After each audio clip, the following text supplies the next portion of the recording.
body cut, was around Pattaya City.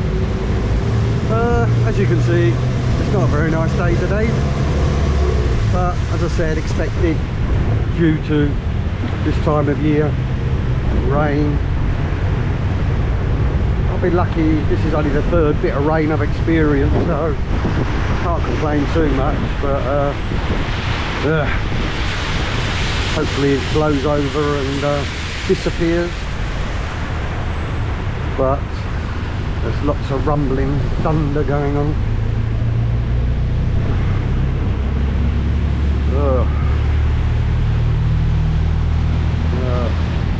That doesn't look very inviting, does it? Anyway, I'll head back to the hotel and just go to my room, have a cup of coffee. Hopefully it blows over. Right, lots around Pattaya City. Speak to you soon.